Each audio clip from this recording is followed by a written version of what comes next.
Welcome, and thank you for joining us for today's webinar entitled China's Prepaid Card Industry 2012, What's Next? Brought to you by Kapronasia. My name is Paul Robinson, and I'll be acting as the webinar moderator. As many of you know, prepaid or stored value cards are an important part of the payments market in China. Now before, in 2011, prepaid cards were largely unregulated products and were thriving all over China. Not only did they provide a significant way for companies to minimize their taxation requirements, they also offered a convenient substitute for cash by individuals. Recently, however, as regulations have changed, so has the industry, and quite rapidly. In this informative 45-minute webinar, we'll explore some of the most important questions in China's prepaid card market today. Now, I do need to inform you that today's session is being recorded and is run in listen-only mode. However, we really want to encourage feedback and questions from you throughout the webinar. To facilitate the discussion, we'll use two features of the software. The first is the viewer window, where you'll see the presentation, which I recommend maximizing now so you can see it in full screen. The second is the control panel, where you can interact with us. Now, this control panel can be opened and closed by clicking on the arrow button on the Grab tab. In the control panel, you're welcome to submit questions and comments to our presenters. We'll be answering as many of these as possible throughout the presentation and also at the conclusion of the webinar too. Now, with all our housekeeping out of the way, let's get started. Our presenter today is Ken Ding, one of Kapronasia's senior analysts. Ken's joining us from Kapronasia's head office in Shanghai, whereas one of Asia's leading providers of independent research, custom consulting, and advisory services focusing on the financial industry and financial technology. They help clients understand and navigate the challenges they face in a challenging region with a rapidly changing business, operational, and technological environment. To get the discussion started, let's hear from Ken. Go ahead, thanks, Ken. Okay, thanks, Paul. Thanks, everyone, for joining the webinar today. As Paul mentioned, today I just want to start off and give you some key insights from our prepaid card report instead of going through every detail. And we will send some information about how to get the full copy of the report later. So the title of this report is Overview of Prepaid Card in China. That was produced by Kapronasia. Same as other researchers Kapronasia does. This methodology is based on our secondary research, which include internal knowledge and the published reports from the governments, vendors, and financial institutions. And we also spoke to a number of people from the car issuers and vendors to find out what they think about the future trends as our primary research. The purpose of this report is to identify key issues and trends of China's prepaid card market. And we also add our suggestions and expectations for different players. So we hope all of this information will help you to approach this market. So before we get into the prepaid card market, let's first have an overview of China's financial market, which is dynamic and growing fast. Although there is a slowdown of China's economy, its growth rate in the second quarter of 2012 decreased to 7.6% year-on-year, which is the lowest since 2009. But we believe China's government will keep a loose policy to make sure a stable growth of the economy, and will focus on the economic transition by boosting its domestic consumptions rather than highly depending on exports. More importantly, the authorities pledge to reform China's financial market during the 12th five-year plan, which is from last year to 2015. Therefore, we find out that China's financial institutions are willing to spend plenty of money on their IT infrastructures, so the overall IT spending will increase. You can see from the chart. And based on our interview, we find a large number of small and medium financial institutions are more willing to purchase IT solutions or outsource. So we think foreign vendors should seriously consider this kind of opportunities and try their best for the localization. Here are some important definitions we will use in our prepaid card report. When issuers get the money from car sales, they must keep this money on hand as reserve money. And if the prepaid card is overdue, the money left in the car will become deposit money. And in China, acquiring prepaid cards means that issuers can conduct transaction processing business, same as acquiring bank. Even this card is not belong to this bank, but it can acquire cards for transaction processing. Now let's move on the prepaid card market. First, I will talk about the usage and the classification of prepaid cards. In China, prepaid cards are a very important payment tool. You can use it to pay for almost everything, such as public transit, shopping, and booking your air tickets. And it can be divided into two types in terms of different issuers. One is multi-purpose issued by third parties, and the other prepaid card is a single-purpose card, which is closed loop and can only be used at the issuer company's request. Before 2011, prepaid cards were largely unregulated products and were thriving all over China. For individuals, it's a convenient substitute of cash, but it can be also used as a commercial gift. For companies who purchase the prepaid cards, except for employee benefits, it can be a huge tax dodge because they purchase a large volume of prepaid cards and ask for the invoice. And for car issuers, issuing their own brand cards can help boost their sales and develop customer loyalty. But more importantly, prepaid cards was the money for because money from customers, which is reserve money, can be used to invest in capital market and properties. All this usage may cause a lot of problems, such as misuse, tax evasion, and corruption. So the government started to pay attention, and everything has changed since 2011.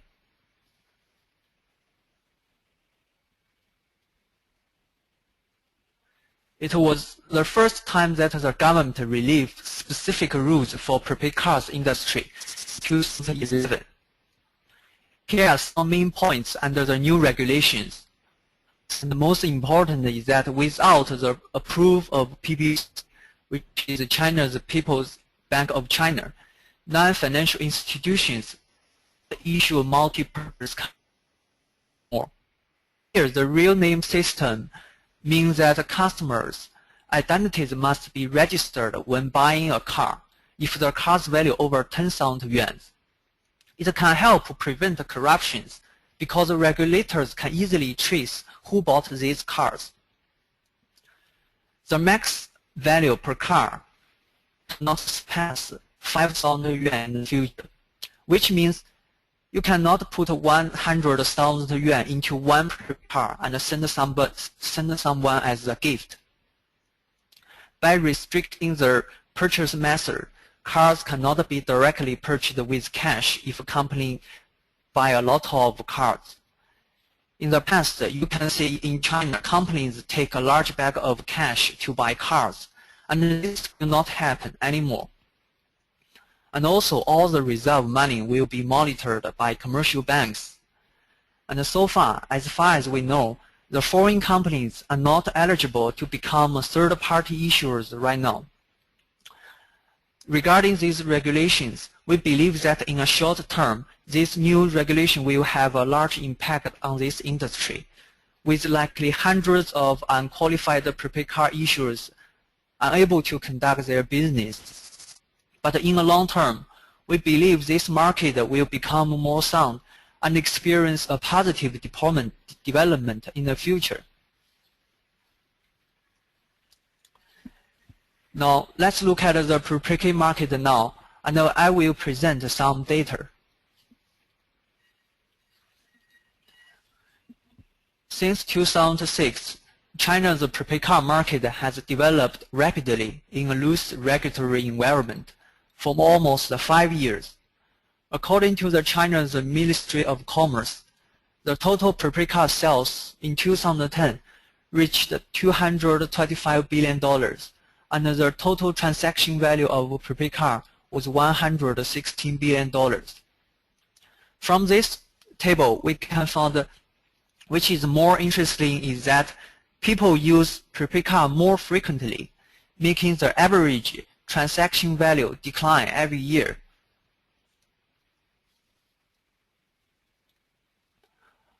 Affected by the new regulations, multi-purpose card sales value will suffer a slightly slower growth in 2012, and then it will continue to increase quickly. And we estimate that it will exceed $50 billion in the next 3 years. In China, supermarkets and shopping malls are still the main sales distributors. Large retailers issue their own single-purpose prepaid cards to enhance their sales, and these prepaid cards are purchased in a large quantity by lots of companies and governments as employee benefits. Therefore, single-purpose prepaid cards in China still account for a large part of total prepaid card market share.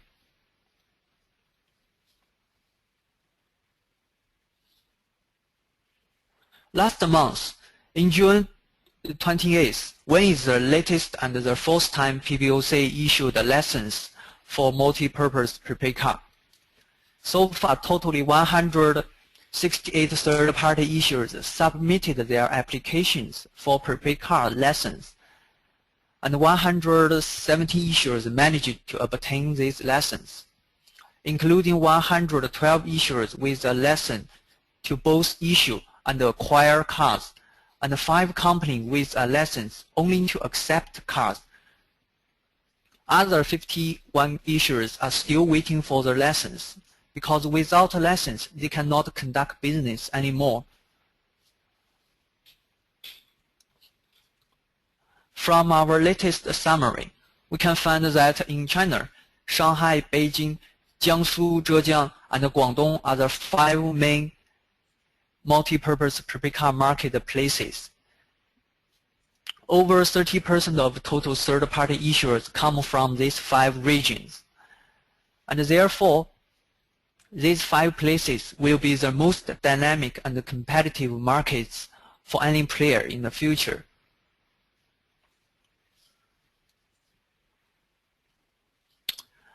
Regarding China's customer behavior, as we just mentioned,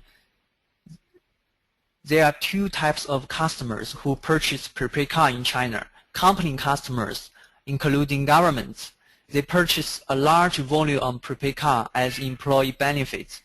Therefore, they prefer single-purpose cards, such as supermarket cards and shopping malls.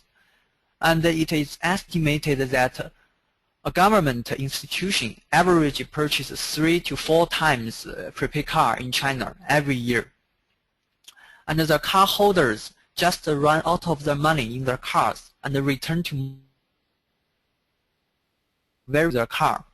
However, institution customers have higher stickiness and will recharge money into their cards because they usually buy prepaid cards for own usage, such as replacing cash and for some discount provided by the merchants.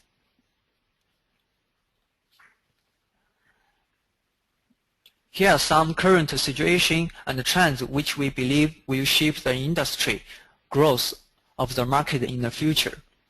First, it's still a very new and energetic market compared to other relatively mature markets such as those of UK and the US. China's prepaid card market is still in nascent stage, but it has a large customer base and merchant bases, strong customer demand and dynamic players. Also, most prepaid cards in China have similar and simple functions, so that they cannot attract enough individual customers to get a sustainable revenue. In the future, card issuers will promote the sales of individual customers Most car issuers regard price competition as the best way to compete in China, so that the basic service fee is very low in China now, and the issuers need value-added services to boost their profits. Finally, even for some big players in China, they only have a large market share regionally rather than nationally.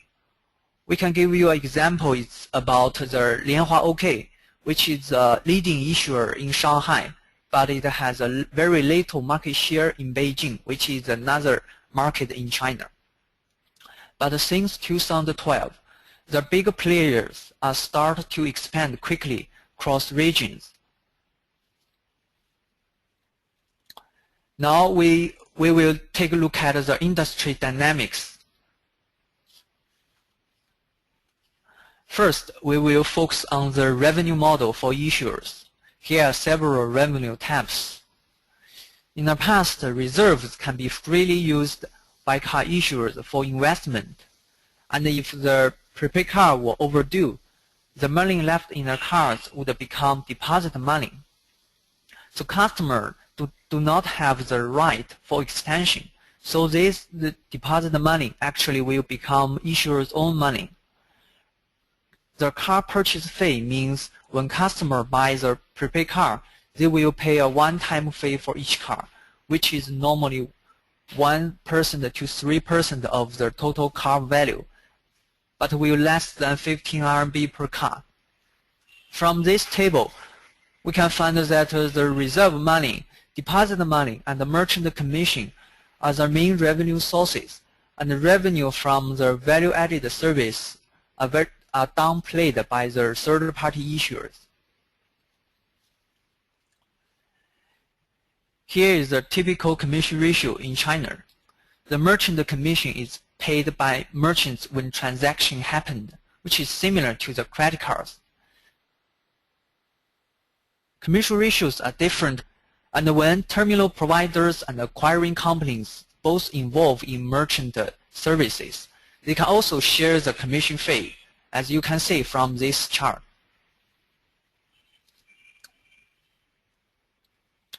But now, the new regulations change issuers' revenue model. For the reserve money, issuers must deposit all the reserve money into third-party commercial banks and are forbidden to use the reserve money for investment purpose. Therefore, issuers' reserve money now is only the revenue is only from interest and depends on the total value of cards in circulation. And for deposit money, issuers cannot set a very short deadline for any prepaid card, and if the deadline is coming, customer will have the right to apply for the extension. So theoretically, we think there is no deposit money anymore. And the merchant fee has become the most important revenue source. However, the merchant acquisition in China is the competition is very stiff, and issuers compete to provide a large discount in order to attract more merchants. As a consequence, the average industry profits has declined to a low level. Right now, in order to maximize their profits, issuers start to pay more attention on value-added services for customers and merchants, such as online services, loyalty program, and data analysis. We believe as the market continues to develop and grow, the value-added services will become more and more important for car issuers to get a sustainable revenue. This is the whole value chain based on our analysis and consolidation. I will illustrate this chart step by step. The first part is the industry regulators. There are two kinds of regulators. One is the Ministry of Commerce, monitor commercial companies such as the retailers and B2C companies. They issue cards as their secondary business. The other is the PBOC, who regulate third-party issuers who issue prepaid cards as many as possible. These two regulators will continue to issue rules and regulations separately to supervise the two types of issuers respectively in the future.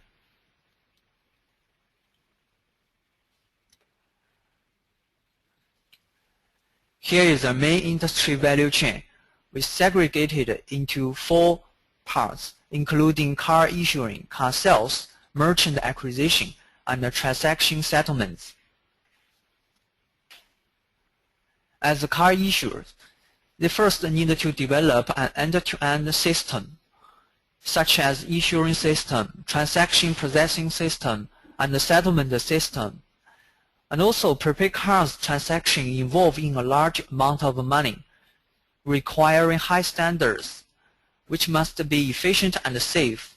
Therefore, car issuers in China need a strong IT team or ask professional car system vendors for help. The solution vendors also provide value-added services for issuers in China. Usually, car issuers have their own outlets as their main distribution for prepaid car sales. Also, sometimes car issuers will fund some retailers or group buying companies to help promote their sales, so that customers can buy cars from retailers or from internet, because car sales is one of the revenue source for issuers.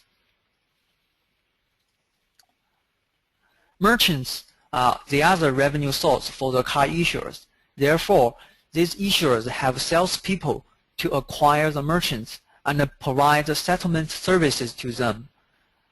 And the larger customer base the issuer have, the more and more merchants will join the issuer's network by themselves.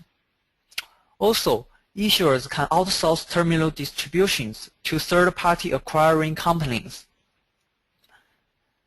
who can take charge of terminal deployment and help widen the merchant's network, both online and offline, for issuers.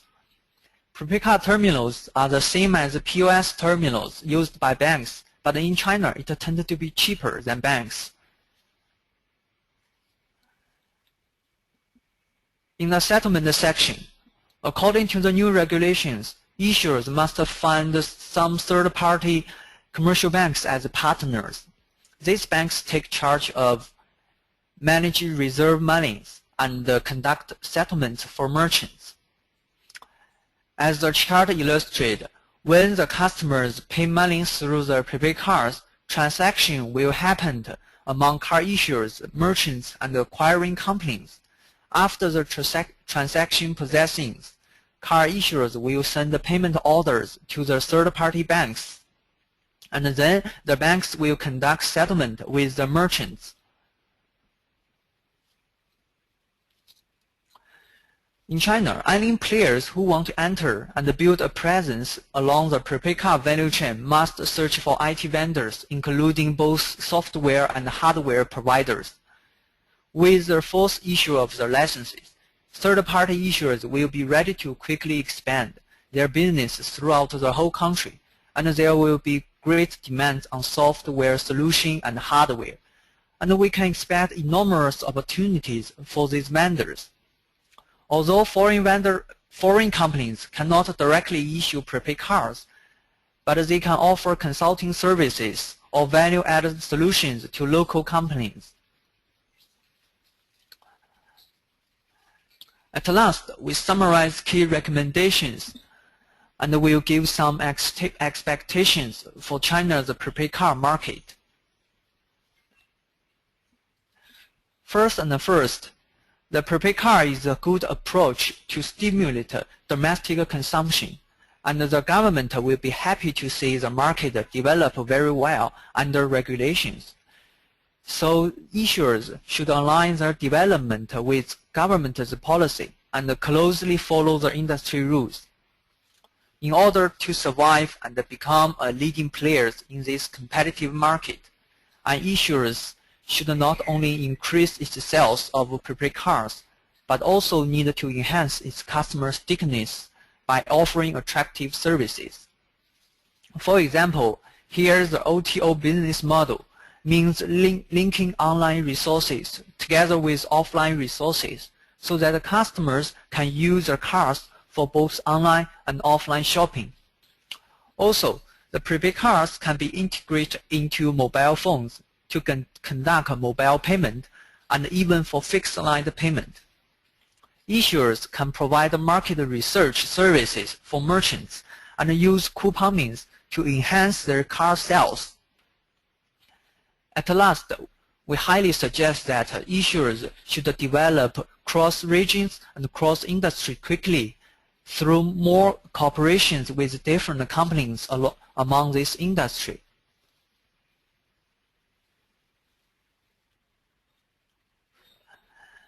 For prepaid card industry's future, we can expect, first, the further regulations will be released by the authorities, and the competition in China will be stiffer. Small players will not survive, and large players will consider M&A to expand their business. The individual's purchase volume will grow more rapidly, and the cardholders are more willing to recharge money into their cards because of its convenient and extra services. Issuers are willing to ask professional vendors for help so that they can focus more on their business expansion. Therefore, we can expect the prepaid card market, especially the multi-purpose prepaid card market, will become more competitive in the future in China. So far, this is all the contents we will go through today. And if you want to get the full copy of the report, you can go to our website. Okay. So Paul, hand over to you.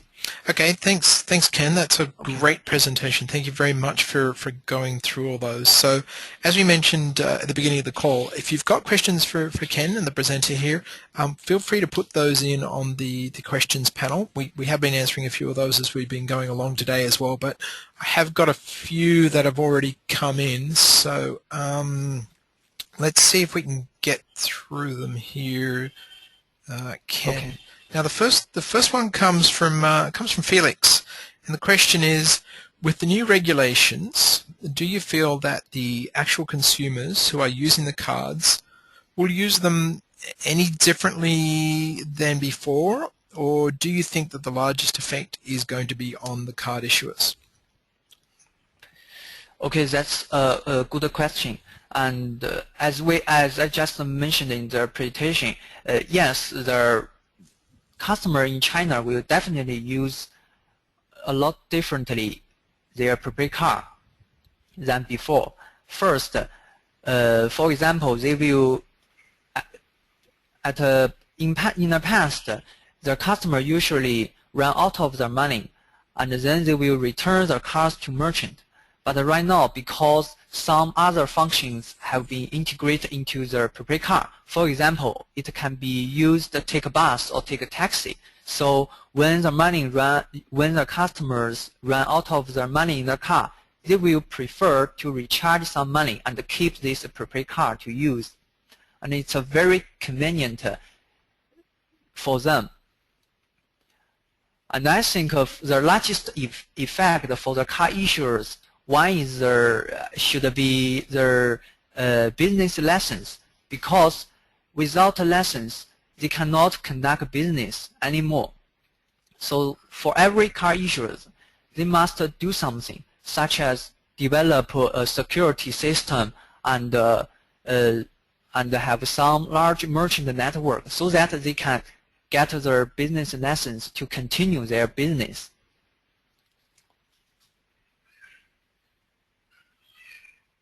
Well, thank you very much for that one, Ken, and thanks for the question there, Felix. That was good. All right, I've got a couple more coming in here. This is good. Next one comes from Mike, and the question is: what prompted the government to move towards the licensing system for prepaid cards? Yeah, I think the biggest issue is because the customer, the problem caused by the misuse of prepaid card, we just mentioned in the slides, it caused a lot of problem, especially the corruptions.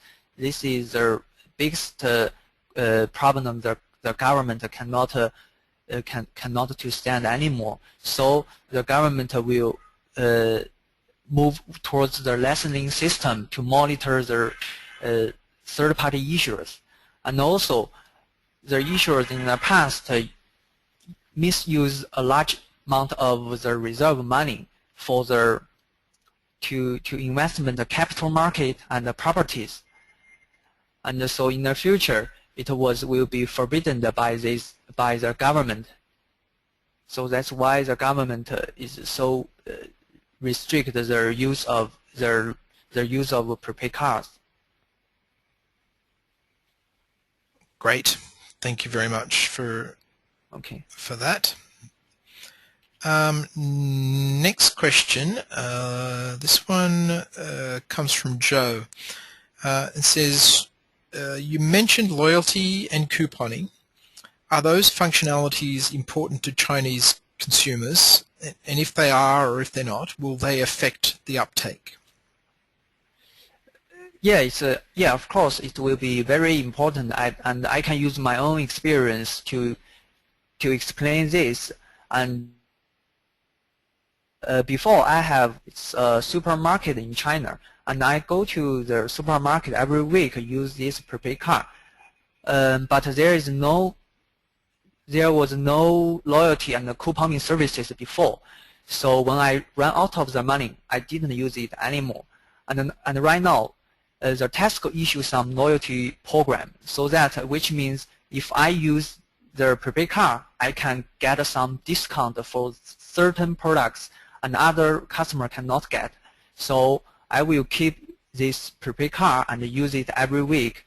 So I think for the customer in China, the loyalty and the couponing are very important and will seriously affect their uptake. Okay, brilliant. That's a great answer. Thank you very much. Okay, we still have some more questions coming in. So I know a few of you have already submitted them. We're just trying to get through them. I'm actually taking them as much as I can in the order they've come in. So I know Adrian and Zenia, you've got some questions in the queue. So let me get through these ones first, and then we'll have a look at some of those ones as well.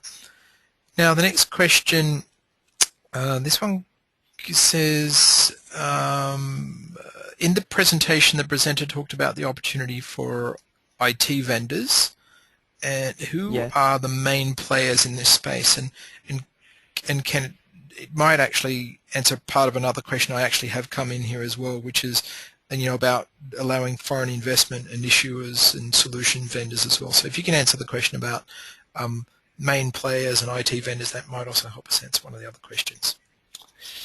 Okay, that's a good question. And to be honest, because the foreign issuers cannot issue the prepaid cards in China, so far we haven't seen too many foreign vendors in China's market.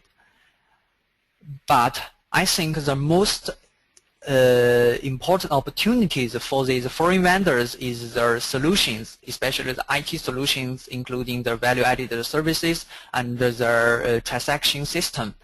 We actually see some local vendors are currently dominating in this market, such as the Huatan Data or their group data. But I think since the market develop quickly and more added value service come into the market, the local vendors' solutions may not meet the demands of China's market.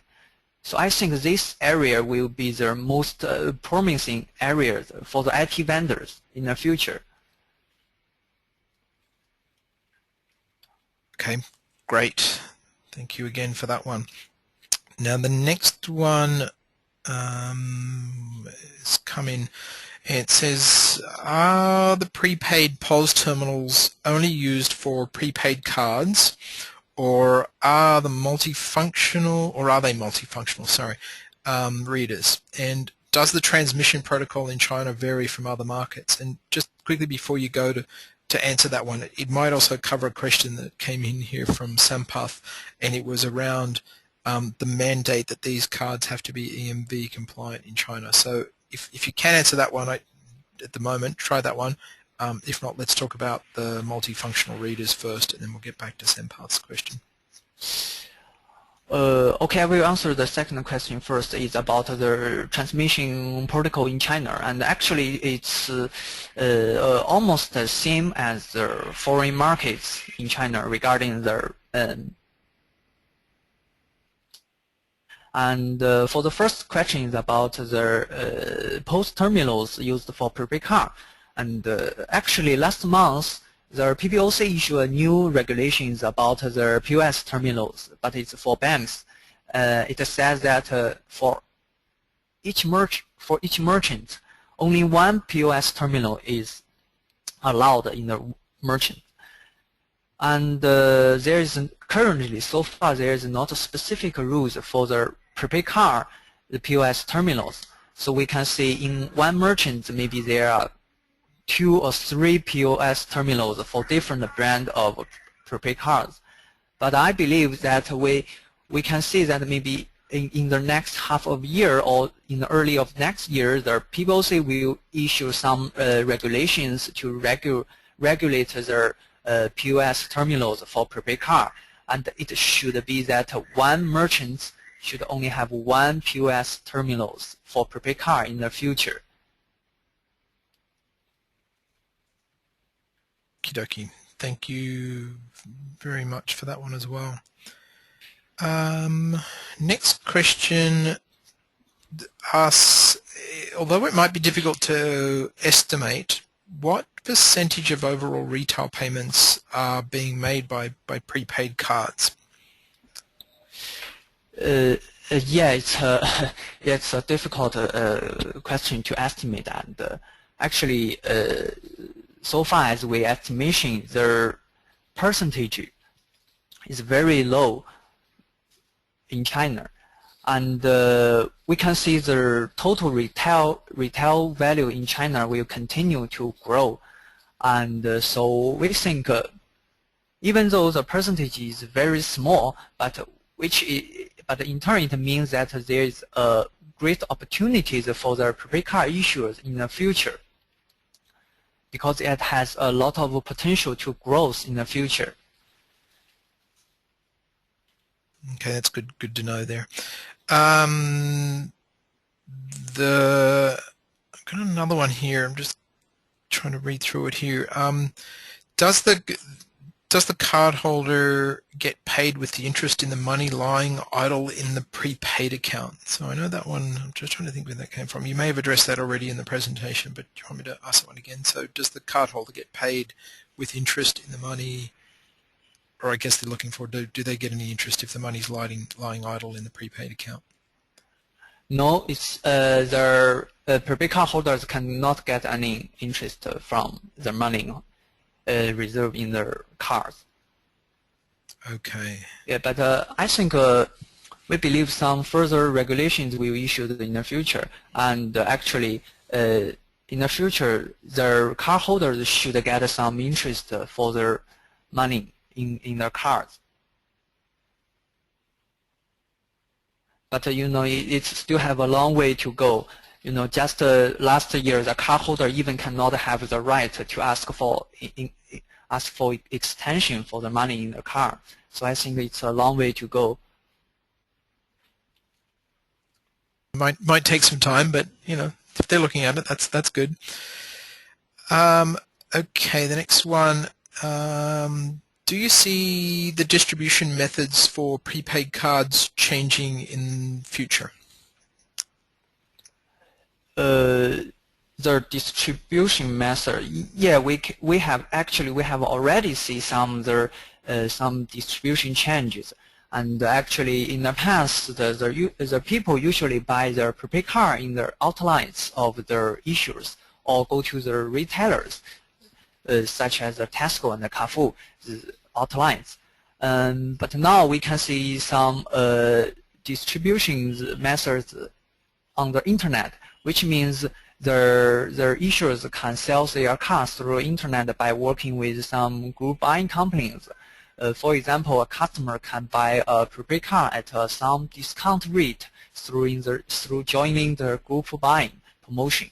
So, yeah, so I think in the future there may be more ways to distribute their prepaid cards in the future. Okay, that's great. That's good to know. All right, got time. I'm just aware here that we're running up on the time, so I think we've got time to get through another couple of questions. As I said, I know a lot of you have been sending them in, so we've got some questions here from Carrie and Xenia as well. Haven't got through to them all, and I know Christoph, you've sent them in as well. I'll explain to you in a moment how we'll plan on getting those answered to you if we just don't get a question here, if we don't get yours answered before we have to sign off here. For Ken, there's another one here. It says, in the future, if mobile payments take off, they will surely make prepaid cards obsolete, correct? Yes, this interesting question. No, it will not. First, the mobile payment is a very popular topic right now, not only in China but all over the world.